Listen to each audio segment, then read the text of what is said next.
Hello everybody, my name is Clemens Müller and I will walk you through a brief overview of Infineon's solutions for battery management systems this morning.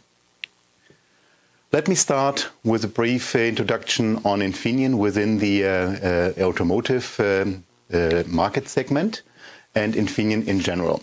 So following the acquisition of Cypress Semiconductor, Infineon became a 10 billion euro revenue company.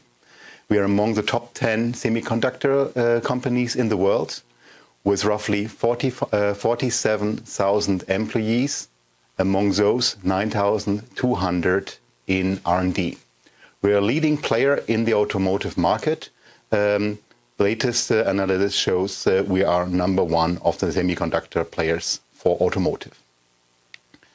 Within the automotive division, we are focusing on those three pillars. It's about clean energy, clean combustion engines, efficient energy management, and electrified drivetrains. It's all about safety for the occupant, but also for collision avoidance and advanced driver assistance. And it's about making the traffic on the streets smart. That means for individual convenience, but also for secure connectivity, data exchange, and integrity. Before we dive into the technical aspects of battery management systems, let's take a brief overview on the market. How does it look like? And what trends can we foresee from this? So, you all are aware of the increasingly strict regulations in the US, in China, in Japan, in Europe. And we see a clear trend. Next generation cars have to consume much less CO2 per gram per kilometer than we know it from today.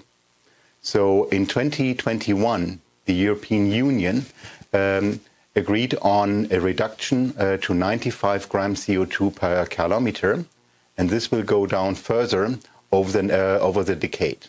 So in the year 2025, we see a reduction by 15% and another reduction of about 37.5%, sorry for this, in the year 2030. So there is a clear outcome of this.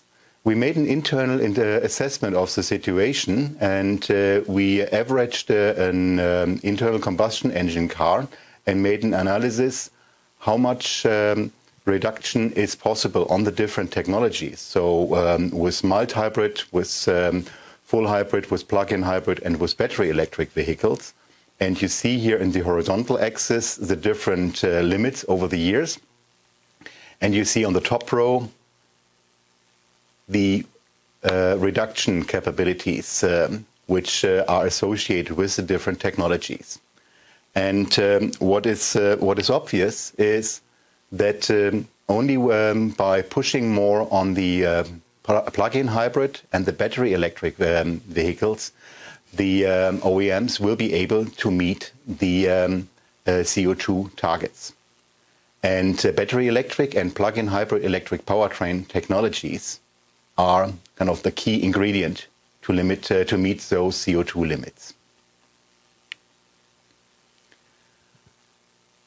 When we take a look at the wider market, so you see here on the chart on the left side, it is the market profile for the different kinds of powertrain architectures, and we see that in the year 2030, roughly 30% of the cars on the street will be battery electric, plug-in hybrid, or full hybrid, meaning they are all based on high voltage batteries.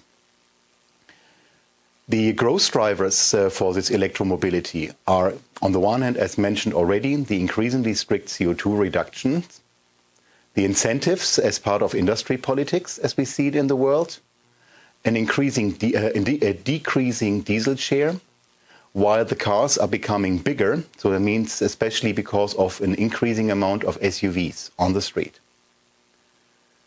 So Within this decade, we will see a trend that the majority of new cars on the streets has fully or partially electrified drivetrain. When we dive into the cost profile of the powertrain of such a battery or of such an electric vehicle, we see that the majority of the cost is driven by the battery itself. The other main contributors are the power electronics, the electric motor itself, and some other components which make up the electric powertrain. So within the battery, we have found a decomposition here, for example, from BMW that was published in 2018, that roughly 30% of the battery costs are associated to the materials, so to lithium, to the chemistry inside the different battery cells. Then each cell has its own housing, some extra protection capabilities, so this will add up for another 35% of the cost. And all the rest is about the integration of those cells into a complete battery pack. That means the battery management system, all the sensors, the housing of all the cells together. That's another 25% of the overall cost. If we take a step back on the market, how it looked like maybe 20 years ago, there were just a handful of OEMs creating and developing vehicles. Nowadays, this has tremendously changed. So a market that was stable in the past has completely changed because there are numerous startup companies entering the market, coming up with their own vehicle solutions. So we see now more than 40 startups, just on the big ones, that are delivering cars to their customers. So it's a huge amount of new players. The startups are developing their own functional components or are integrating off-the-shelf components for the electrical powertrain. And the differentiation among those cars is based on the driving experience to the user, the achievable range, advanced mobility functions, and for sure, quality and cost of their vehicles. So we've seen that the market is quickly changing. Everything that was known so far is now being challenged. Let's take a look how to make those batteries work, how to find the right products. So the main building blocks of a battery electric vehicle are for sure the battery with the battery management system, which is the primary source of energy to drive to move the car. Since we are talking here lithium-based battery cells, those need to be closely controlled in order to achieve a long battery lifetime, maximum energy provisioning, and for sure highest functional safety. No one wants to see a burning car. The second important component of an electric vehicle is the onboard charger, which basically translates the outside energy source, whether it's supplied as AC or DC, to the battery, if it's not matching the battery voltage profiles. And last but not least, the main inverter, which operates the electric motor to move the car. Another important function of the main inverter is if there is regenerative braking supported to feed back energy from the kinetic energy back into the battery as an electric energy. Now let's focus on the battery management system itself. The battery management system controls the different cells, battery cells inside such a big battery pack. There are different technologies available In the old days, and kind of known from the starter batteries in the car, there are the classic lead-acid batteries, which are not perfect to contribute to electric mobility, because only a kind of very small amount of stored energy can be retrieved. The most prominent cell technology today is the lithium-ion technology, which provides very high energy and very high power. You see here on the X and the Y axis. On the Y axis, the specific power. That means the ability of the battery to take and give energy in and out in short amount of time. And on the X axis, the specific energy in watts per kilo means the capability of the battery to store energy. The higher the value, the bigger is the capacity of the battery.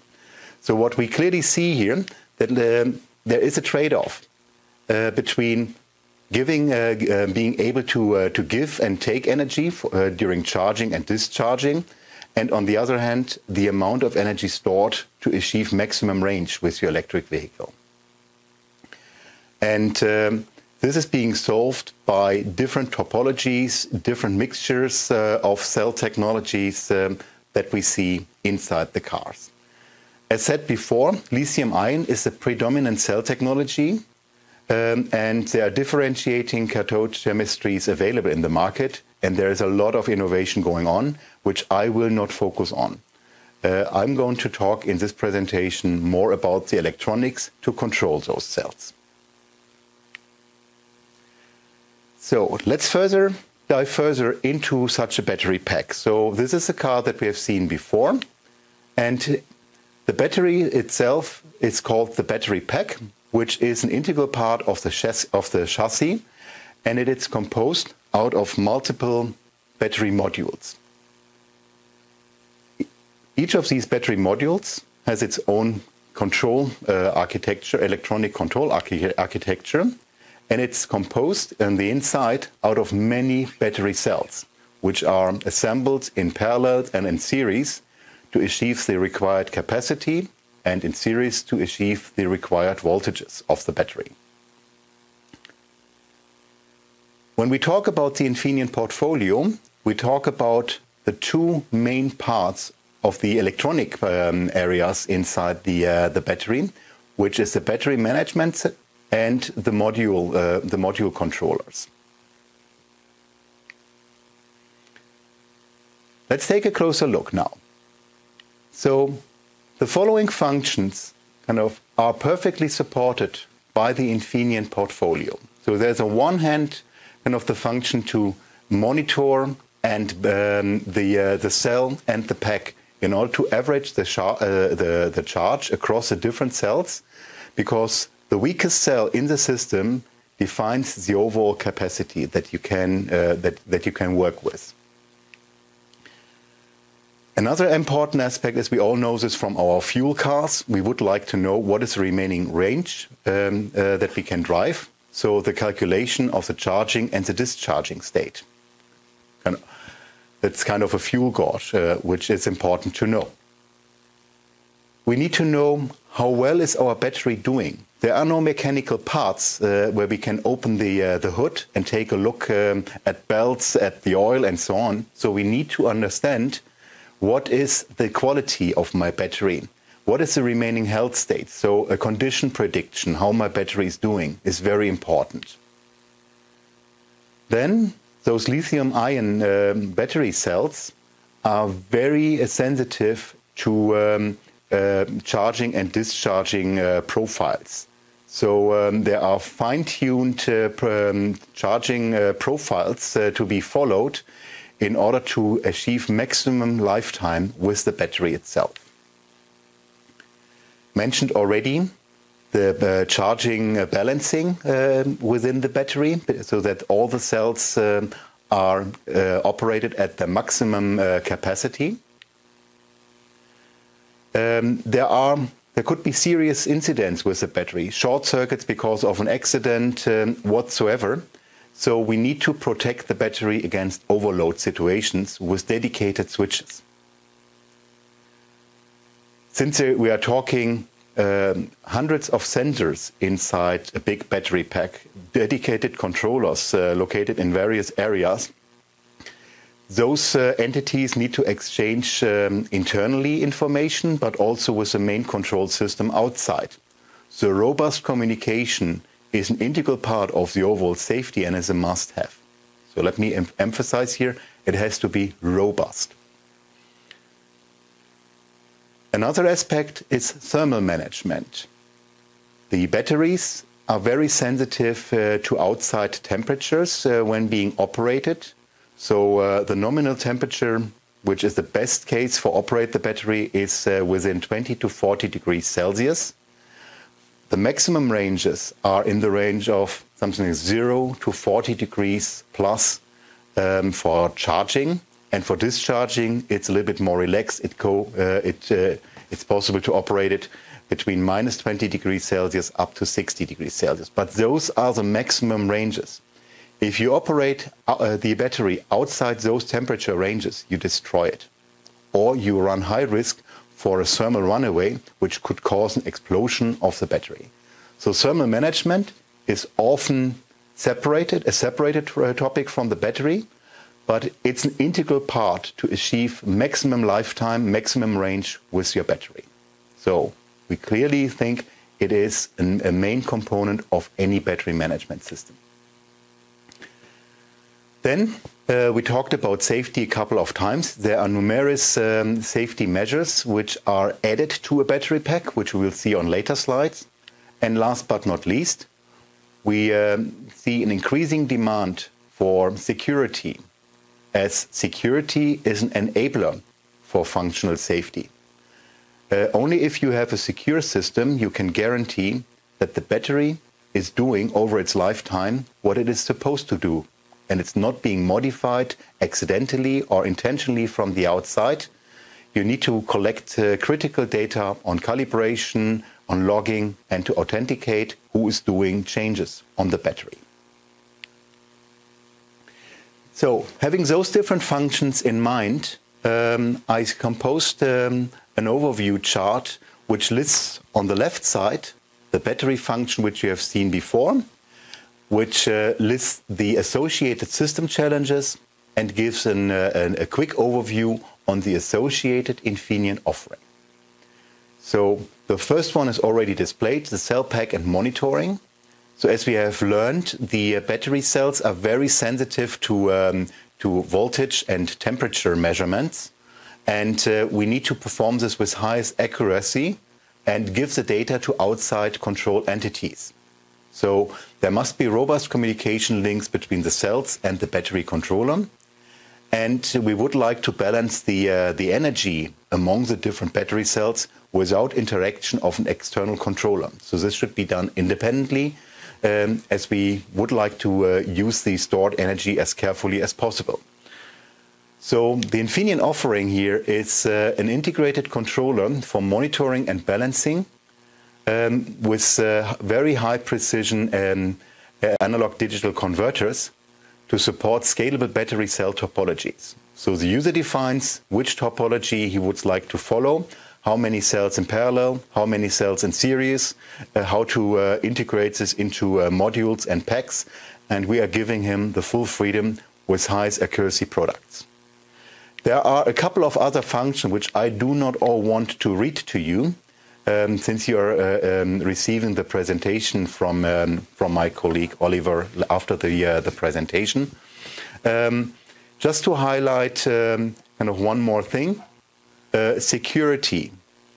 It is really an integral part of especially a high voltage battery pack, as it is a dangerous device if it's modified, if it's not operated carefully. So security as an enabler for safety measures is something which cannot be emphasized enough. So you really have to make sure the battery is only doing what it is supposed to do, and if it's not secure, one can say it's not safe. Following this functional overview in the Infineon offering, I would quickly give an extract from the Infineon Portfolio covering those individual functions. No worries, I'm not going to read the whole slide to you. I would just like to pick a few examples. So I already spoke about the balancing and monitoring chipset, which is being launched at PCIM. The existence of multi-core microcontrollers, which are safety certified. So we simplify the functional safety certification process for our customers and helps them with the setup of a functionally safe architecture. So there are the Oryx family and from our former Cypress colleagues, the Traveo. There's a rich set of embedded motor controls which allow to bring the electronics to operate any kind of BLDC or DC motor as closely as possible to the motor itself. So there are embedded devices, but also numerous discrete devices which allow to do the job for thermal control. A rich set of transceivers supporting standard automotive protocols. CAN, FlexRay are the examples here. And all the other functions covered by Infineon Portfolio that we have mentioned earlier.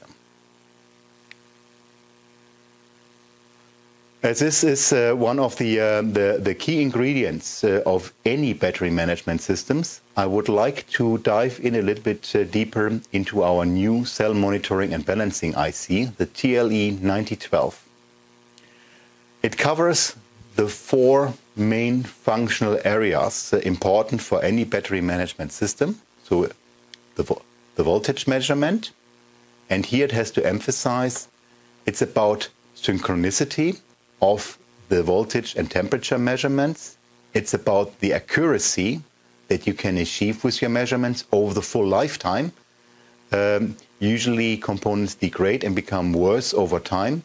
So Infineon is guaranteeing here a measurement accuracy over the full lifetime of this controller for the voltage measurement in the range of plus minus 5.8 millivolts. It's about noise filtering. So this is done inside the chip and you do not need to put an extra burden on the interacting microcontroller. And it's about diagnosis for self-checking. That means, can I trust the measurements on cell level? This is correlated to measurements on module or block level, and hardware error detection on the communication lines. This is all being performed autonomously by the controller chip. Another big area is temperature measurement. We have seen the importance and the very close ranges for the thermal operation of batteries. So without interaction with the microcontroller, the chipset can automatically trigger data exchange with the microcontroller. And we have adaptive currents to operate temperature sensors based here on NTC. Those are negative temperature coefficient resistors, which are usually used for temperature measurements. And we are able with this chip to offer very high accuracy temperature measurements over the full temperature range. Communication has been highlighted already, so it has to be robust. And there are different cell topologies that you find inside a pack, depending on how many battery cells have been put in parallel or in series. So the communication infrastructure must be able to cope with this. So different topologies are being handled by this chipset. And last but not least, the cell balancing has to be run independent from the microcontroller. You can configure certain time targets, how long you would allow the battery pack to work on this cell balancing. You're able to deal with scalable balancing currents, so up to 150 milliamps. This can be handled by the controller directly. If you would like to deal with higher currents for balancing, you can directly connect dedicated power switches to this controller to scale up your achievable balancing currents. The last aspect which I would like to cover in this webcast is to give an overview on the general trends and innovation drivers that we see in the market today. Let me start with topologies and connectivity as an area of innovation. So we've seen that based out of very small cells, whether they are pouch, prismatic or cylindrical in shape, customers build up different topologies. So there could be so-called multi-string topologies, where I have multiple high voltage strings of batteries switched in parallel, and this allows me to do a special task for the batteries. So I can change between a switching of a bunch of parallel blocks between parallelization and serialization. For example, if I would like to charge with a lower voltage, and then for operation during driving, I can switch to a high voltage battery. So this is one aspect. There is also the idea of integrating ultra caps that we have seen in the diagram earlier in the upper left corner for high specific power. That means those are devices which can charge and discharge very quickly. So to combine a traditional battery cell with those ultra caps to balance the energy transfer during, for example, regenerative braking, to store it in there, and to offload frequent charge-discharge operation from the battery itself in order to achieve a higher cycle time for full charging. Last but not least, on the connectivity side with these batteries, we also see advanced communication. That means there is the goal to achieve more flexibility by introducing wireless communication or saving extra wires within the pack for communication purposes and reuse the power grid. A second aspect is to get better inside knowledge how the battery is doing, what is the overall charging state, and what is the health situation of the battery. So the aspects being, or the innovations being pursued here is, on the one hand, clearly the famous impedance spectroscopy, where special measuring approaches by pulsed currents on the battery, you get an understanding how the battery is reacting, how it's doing internally. There is the need for very accurate current sensing in order to basically do Coulomb counting and translate exactly the charge going in and out of the battery in an overall number. And last but not least, additional sensors which are being applied for measuring the pressure or the gas inside a battery pack. For example, a cell which is being overloaded evaporates CO2. So this can be measured and gives a new opportunity to make the battery more robust and more safe.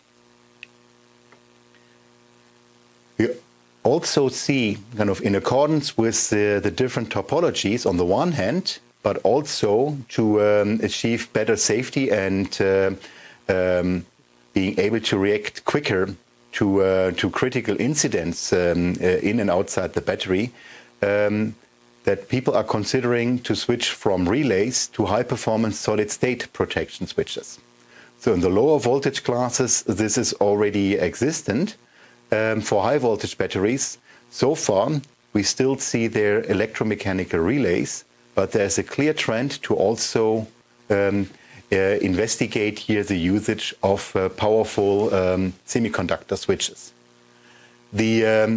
The advantages are pretty obvious. On the one hand, with a solid-state switch, you're able to react much faster to a critical overload situation. So that means you're able to switch off a detected overload after 0.75 microseconds already, which would translate to an absolute current of something like 35 kiloamps, compared to a relay, which needs roughly 600 microseconds to disconnect. And the short circuit current in such a situation would have already increased to about 1.5 kiloamps. So by orders of magnitudes higher. And the drawback of the relay is you would need to prepare also for much bigger wiring behind the battery, because the rest of the system could see those extremely high currents.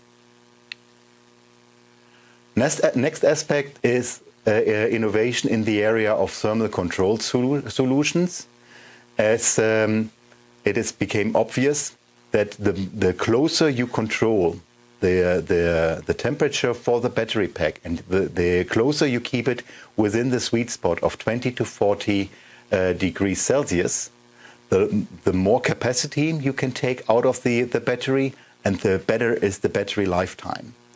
So there is active temperature treatment for the battery pack via heat pumps. And on the other hand, there are also ideas to circulate energy between the battery and the main inverter to do a self-heating of the battery because of this circulating current. The last aspect, and I've highlighted this in my presentation a couple of times, is about advanced security. So it's on the one hand important to identify pack and modules of identify the pack and the module setup for the battery, and to protect the configuration data in order to support your safety case.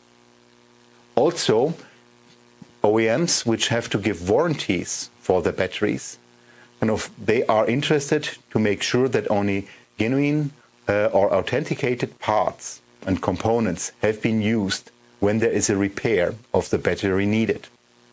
And last but not least, we also learned that people are thinking about new use cases and new business models around batteries, which require protected usage of data. So things like a flight recorder, which might be of interest for insurance companies to see what happened to the battery in case of an accident, or pay-per-use models if you rent a car or have a leased car. Let me summarize. So you can see here from our broadest offering in the market for battery-based electronic solution that we are clearly working with our customers and helping them to make their battery systems better. It's a goal to take the most out of this expensive component of an electric vehicle, take the most value out of this by supporting the functions for advanced cell monitoring, balancing, and metering. It's about enabling robust communication on cell level, but also on controller level. It's about efficient thermal control without wasting efforts on running your own motor control algorithms. So there are solutions waiting on the shelves to be integrated as closely as possible to the motor itself. It's about achieving maximum safety with those battery electric cars, and to basically, at the end of the day, to secure your overall IP. This completes my presentation. Thank you very much for listening so far, and handing back to Oliver. Thank you, Clemens, for your presentation.